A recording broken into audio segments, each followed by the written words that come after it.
countries want to deal with Canada right now. They want to build those strategic partnerships. Washington has spent the past 18 months applying every available lever of economic and political pressure on Canada. Tariffs on steel, aluminum, automotive products, mushrooms. The pausing of an 86-year-old defense board. Threats of 100% tariffs over the China trade deal. Meetings with Alberta separatists. The conditional exemption offer designed to pull Canada back into tight alignment with American trade policy. None of it has produced the result Washington wanted, and the reason why goes deeper than any single Canadian response to any single American action. Carney has been building something, quietly, methodically, across 5 continents, in conversations with leaders in Asia, Europe, the Middle East, and Latin America. Something that Washington finds far more threatening than a pipeline to Asian markets, or a defense industrial strategy, or a record foreign direct investment number, a coalition. Not a formal alliance with a charter and a headquarters. Something more fluid and more durable. A dense web of overlapping partnerships across trade, security, energy, technology, and critical minerals that gives middle powers collective leverage they could never achieve negotiating alone with a great power. At Davos, he called it variable geometry. In Vancouver, he revealed how far it has already come. And in both speeches, he made the same argument. The most dangerous thing Washington can imagine is not a single country pushing back. It is middle powers combining to create a third path with real impact. Here is exactly what that coalition looks like, and why it scares Washington more than any tariff ever could. Middle powers must act together, because if we're not at the table, we're on the menu. But when we only negotiate bilaterally with a hegemon, we negotiate from weakness. We accept what's offered. We compete with each other to be the most accommodating. This is not sovereignty. It's the performance of sovereignty while accepting subordination. The performance of sovereignty while accepting subordination. That phrase is the most precise description of what Washington's bilateral pressure strategy is designed to produce.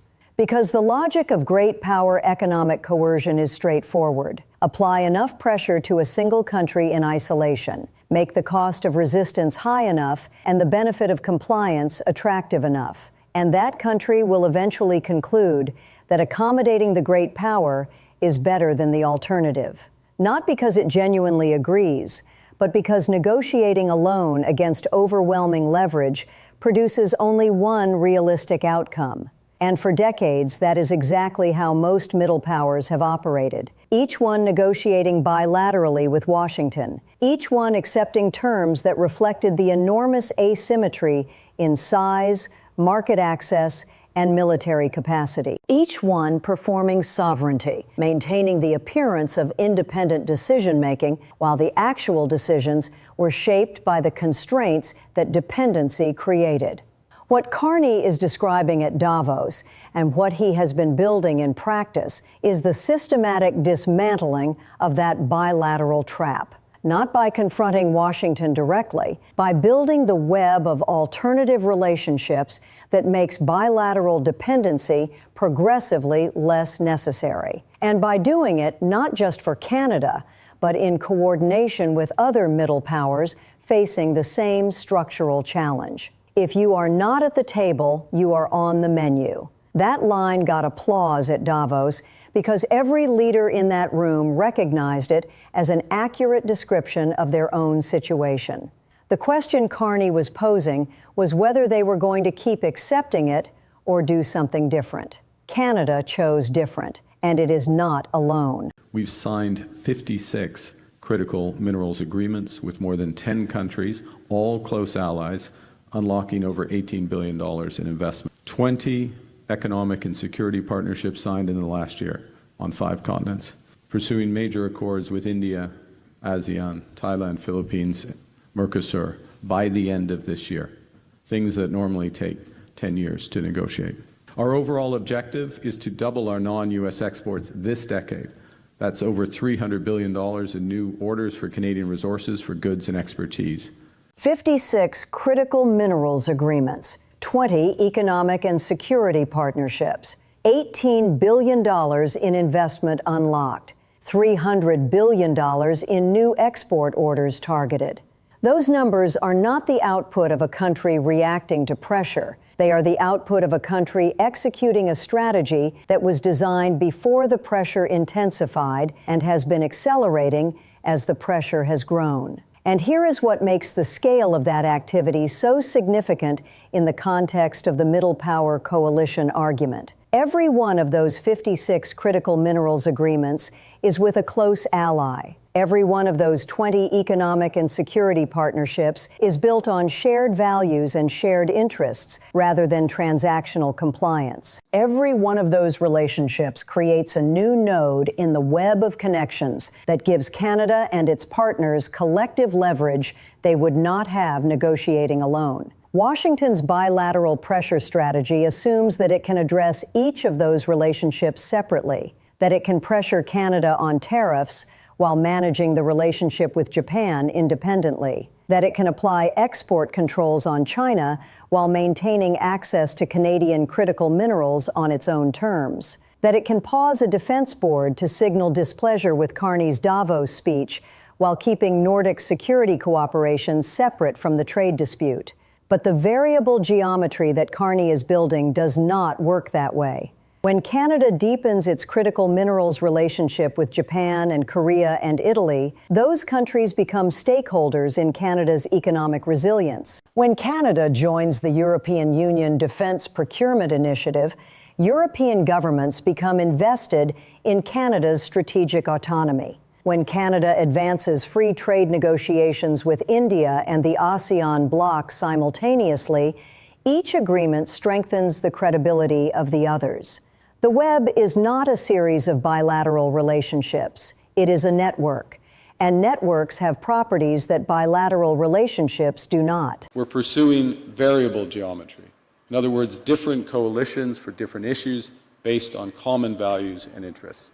On Arctic sovereignty, we stand firmly with Greenland and Denmark and fully support their unique right to determine Greenland's future. On plurilateral trade, we're championing efforts to build a bridge between the Trans-Pacific Partnership and the European Union, which would create a new trading bloc of 1.5 billion people. On critical minerals, we're forming buyers' clubs anchored in the G7 so that the world can diversify away from concentrated supply. 1.5 billion people. That is the size of the trading bloc that Carney is working to create by bridging the Trans-Pacific Partnership and the European Union.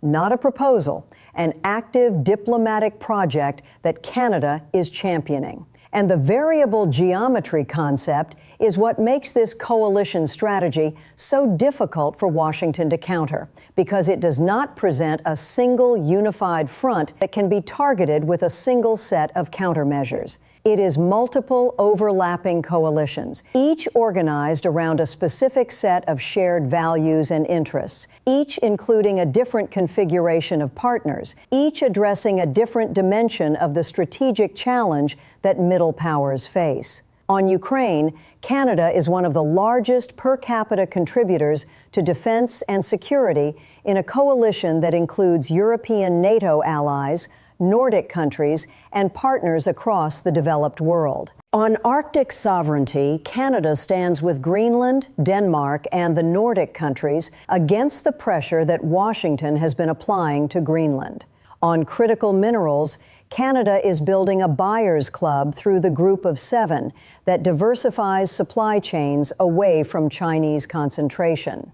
On trade, Canada is bridging the Trans-Pacific Partnership and the European Union into a bloc that would represent 1.5 billion people and dwarf any bilateral relationship Washington could offer as an alternative.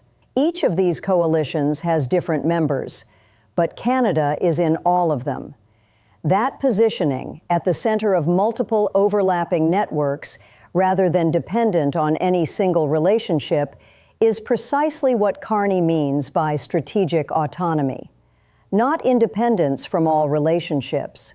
The capacity to shape the terms of every relationship, because walking away from any single one is genuinely possible. Washington can pressure a dependent. It cannot easily pressure a hub. The world really does want to do more with Canada. They want to invest more here, they want more trade, they want more partnership. Countries want to deal with Canada right now.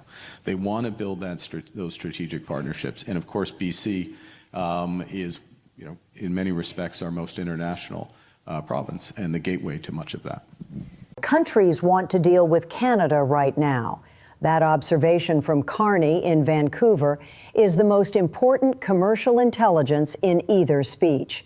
And it connects directly to why the variable geometry strategy is producing results faster than almost anyone anticipated. Because the demand for Canada is not being manufactured by diplomatic effort or political persuasion. It is being generated by a global environment that has made Canada's specific combination of assets uniquely valuable at this particular moment.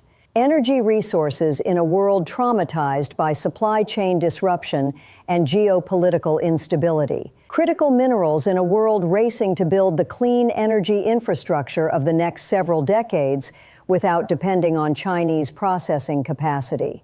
Agricultural capacity in a world where the Iran conflict has disrupted fertilizer supplies and food security concerns are rising across developing economies. Stable institutions and rule of law in a world where investment decisions increasingly incorporate political risk assessments that penalize unpredictable regulatory environments. And now, a government that is moving at a speed, 6 months from project referral to construction start, that investors had stopped believing was possible in Canada. Each of those assets would be valuable on its own. Together, they make Canada one of the most attractive destinations for exactly the kind of long-term strategic partnership that governments and corporations are trying to build right now. And Carney is leveraging that demand not just commercially, but diplomatically. Every inbound call from an Asian energy partner strengthens Canada's hand in trade negotiations. Every European defense procurement agreement deepens the security partnership that supports broader economic cooperation. Every critical minerals deal with Japan or Korea or Italy creates a stakeholder in Canada's strategic success. The world wants to deal with Canada. Carney is making sure that dealing with Canada means joining the network, not just signing a contract. And there's no one-stop shop for that partnership. We need a variable geometry, a dense web of partnerships across those core strategic capabilities and issues, drawing on common values and interests, because it's those common values and interests that will assure alignment and respect to those agreements. Common values and interests. That phrase is the foundation of everything Carney is building. And it is the element that makes the variable geometry coalition most durable and most threatening to Washington's bilateral pressure strategy. Because the partnerships Washington relies on are primarily transactional. They are built on market access, security guarantees, and the leverage that comes from being the world's largest economy and most powerful military. They work as long as the transactional calculus favors the relationship. They become unstable when it does not. The partnerships Carney is building are grounded in something different. Countries that share Canada's commitment to sovereignty, territorial integrity, the rule of law, and the prohibition of using force to redraw borders have a foundation for cooperation that does not depend on any particular transaction being favorable. When values align, agreements hold even when circumstances change. When interests overlap, partnerships deepen over time rather than requiring constant renegotiation. 56 critical minerals agreements with close allies, 20 economic and security partnerships on 5 continents, a bridge between the Trans-Pacific Partnership and the European Union, a buyer's club for critical minerals through the Group of 7, Arctic sovereignty coordination with the Nordic countries, a defense procurement partnership with the European Union. All of it built on common values and overlapping interests rather than transactional compliance. Washington can offer market access. It can threaten tariffs. It can pause defense boards. It can apply pressure through every bilateral lever available to the world's largest economy. What it cannot easily do is dissolve a network built on values, because that network does not depend on Washington's participation to function. And that is precisely what scares Washington more than any tariff ever could. Stay with this channel for the analysis that connects every piece of what Canada is building.